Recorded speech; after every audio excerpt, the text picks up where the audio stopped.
Guys, hi, good afternoon. Today I'm connecting virtually with Miss Lydia, an Indonesian woman who teach English in her spare time through a private online lessons and currently works in Adelaide, Australia. Thank you for joining my video call today, Miss Lydia. Thank you for having me. It's great to connect virtually from Adelaide. To begin with, could you tell us a bit about yourself and how you became interested in teaching English online? Of course, I was born and raised in Indonesia. I've always been passionate about languages, especially English. Growing up, I enjoyed watching Hollywood movies and listening to English songs, which helped me pick up the language naturally. I never formally trained as a teacher, but friends and family often ask me for help with English. About 3 years ago, I started offering informal online sessions to help people who wanted to improve their English conversation skill. It grew organically from there. And I understand you are currently working in Adelaide. Could you tell us about that? Yes, I moved to Adelaide about 2 years ago, and I'm working as a quality assurance professional here. It's quite different from teaching, but I'm constantly exploring new experiences to broaden my horizons. In my free time, I continue my online English sessions with Indonesian students because I genuinely enjoy helping others improve their language skill based on my personal experience living abroad. That's wonderful. How does the online format work for your English teaching? The online format has been surprisingly effective. I use video conferencing platforms like the one we're using now, along with shared documents and interactive learning tools. I typically work with small groups or one-on-one sessions. The flexibility allows me and my students to learn from the comfort of their homes, and it allows me to teach despite being in a different country and time zone. Based on your experience connecting with Indonesian learners, how would you describe the current state of English language learning in Indonesia? From what I've observed through my online sessions, there's tremendous interest in learning English across Indonesia. Many people recognize it as a gateway to better career opportunities. However, there's still a significant gap between those who have access to quality learning resources and those who don't. Urban areas definitely have an advantage with more exposure to English through media, tourism, and international businesses. What change have you observed in recent years? The biggest change I've seen is how technology and social media have transformed language learning. Many of my students are learning English through YouTube tutorials, language apps, and even TikTok's videos before they come to me for a conversation practice. The pandemic also normalized online learning, which has been a game changer. Now, geography is less of a barrier. I have students from various parts of Indonesia, not just major cities. That's interesting. Beyond English, have your students expressed interest in other foreign language? Absolutely. While English remains most popular for practical reasons, many of my students are also interested in Korean due to K-pop and K-dramas, Japanese because of anime and manga, and Mandarin for business opportunities. Some are learning multiple languages simultaneously. It's fascinating to see how culture drives language interest. Your experience helping Indonesian learners, what are the biggest challenges they face when learning English? The biggest challenge I see is confidence in speaking. Many of my students actually have good grammar knowledge from their school education, but they're hesitant to speak because they worry about making mistakes. And finally, many struggle with idiomatic expressions and understanding natural conversation English versus the more formal English taught in schools. How do you help your online students overcome these challenges, especially without formal teaching background? I focus on creating a judgment-free environment where making mistakes is a part of the process. I share my own language learning journey and mistakes I've made all along the way. Rather than formal teaching methods, I use a lot of real life situations and role playing exercises. Living in Australia has given me exposure to authentic English every day, which I share with my students. I also encourage them to engage with English content they enjoy, whether that's movies, music, or social media. So, what advice would you give to Indonesian who wants to improve their English skills? First, don't wait until you feel ready to start speaking. Practice is the only way to improve. Second, find ways to make English relevant to your daily life, like change your phone language settings, follow English social media accounts about topic you love, or find a language partner online. Third, be patient with yourself and celebrate small improvements. Finally, don't just focus on grammar rules. Communication is about connecting with people, not perfect sentences. Looking ahead, how do you see the future of language learning in Indonesia? I'm excited about where things are heading now. I think we'll see more personalized, interest based language learning rather than the one size fits all approaches. Technology will continue making quality resources more accessible to everyone, regardless of location. I believe informal learning communities like online conversations groups will become increasingly important. And I think there will be more appreciation for the cultural aspects of language learning, not just the technical skills. That's a fascinating perspective, Miss Lydia. Thank you so much for your joining my video call today and sharing your insight from Adelaide. Thank you for having me. It's been pleasure connecting with you. Thank you. And thank you to our viewers for watching this online interview. So goodbye guys. Goodbye Miss Lydia. Bye. Hi everyone. So thank you guys for watching the previous video clip. Before we move on to the next part, let me introduce myself. My name is Valentine Gabriela and I will explain the result of the interview and what we discussed during it.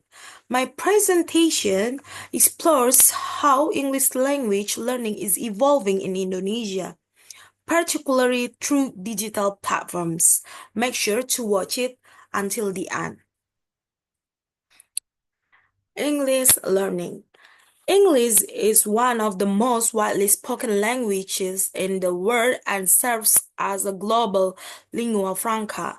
Learning English is essential for communication, education, business, and travel. So, I make 3 points about English learning. First, global importance of English proficiency, traditional versus digital learning methods, and the last is key challenges for Indonesian learners. Before we go to the next part, I must tell you about my interviewer profile. My interviewer profile is Miss Lydia Manurung. So, she born and raised in Indonesia, but she now works in Adelaide, Australia as a quality assurance professional. while teaching English online in her spare time. Without formal teaching credentials, she built a following through her practical, real-world approach to language learning.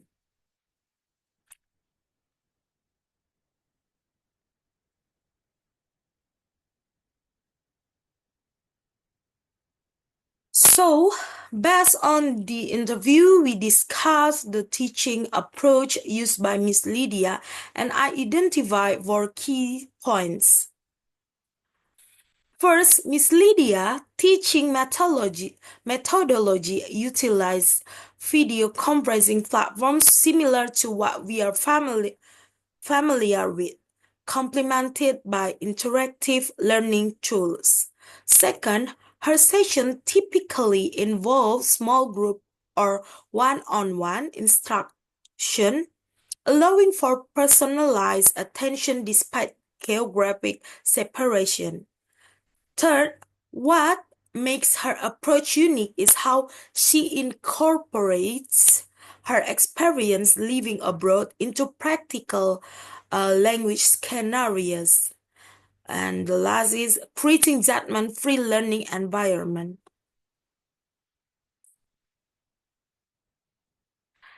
Next, my interview finding is current state of English learning. According to Miss Lydia, opinion regarding the current state of English learning, I have also identified four key points. Number one is high interest in English for career opportunities. Second, access gap between urban and rural area.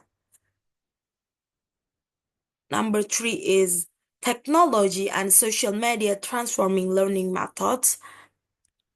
And the last is the pandemic has accelerated the normalization of online learning, while platforms like YouTube, TikTok become unexpected learning tools. This technological shift has reduced geographical barriers, allowing students from various regions to access quality instruction.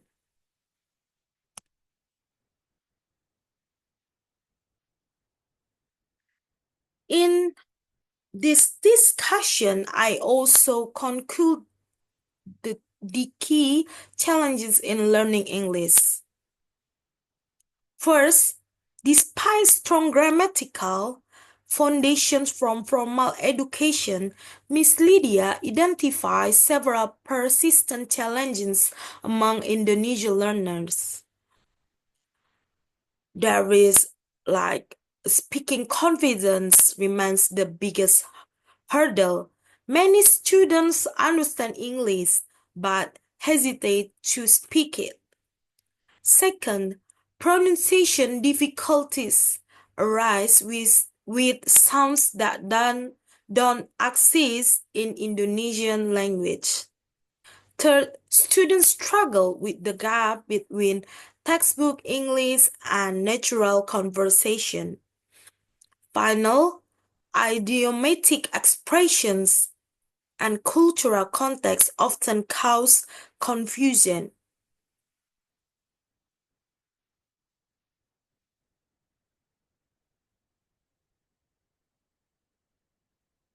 From the existing challenges, this become interesting with the points I have concluded about the strategies Miss Lydia implies in the English teaching and learning process. Miss Lydia's success comes from practical teaching. She creates a judgment-free environment where making mistakes is normalized. Rather than focus on technique rules, she implements real-life situation and role-playing exercise. She encourages the students to integrate English into daily activity, from changing poem setting to following English social media accounts on topic that they enjoy. Her key philosophy is that communication skill trump grammatical perfection. And last, engaging with English content based on personal interest. So, like what you like, you can find it by your technology.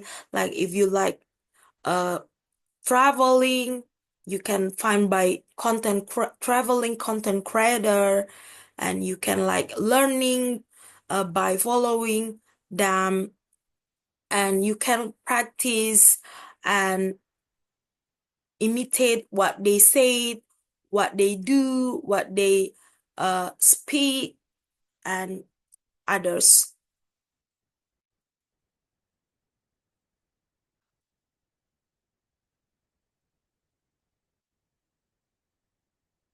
Looking ahead, Miss Lydia envisions several emerging trends in language learning, not just English. She predicts increasingly personalized, interest-based approaches replacing one-size-fits-all methods. Technology will continue expanding access to quality research regardless of location. Informal learning communities like conversation group will grow in importance, and will like see greater emphasis on cultural context in language acquisition rather than just technical proficiency. So it will be easy to understand with 4 points. There are personalized interest by language learning, increased accessibility through technology, growth of informal learning communities, and the last is greater emphasis on cultural aspect of language.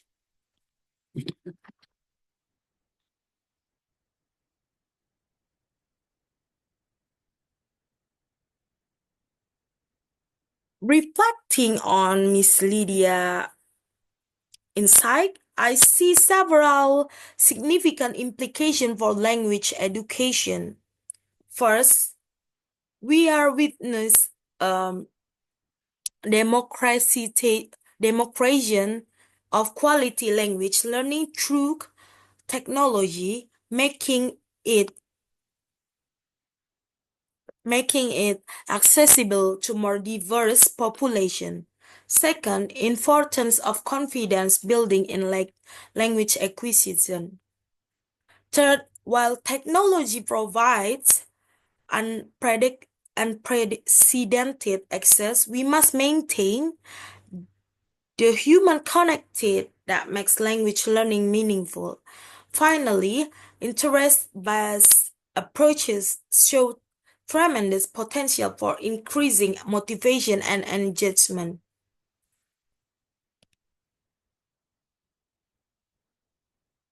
Based on these findings, I've identified several innovation opportunities for English education in Indonesia. Number one, virtual exchange program with native speaker. Virtual exchange program could connect learners with native speakers in structured environments. We could better integrate popular cultural into formal curriculum to increase relevance. Number two, community-based language mentorship platform. Community-based mentorship platform could provide ongoing support between formal lessons.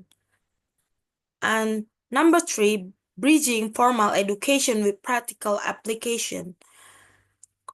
Most critically, we need bridge between theoretical classroom knowledge and practical application.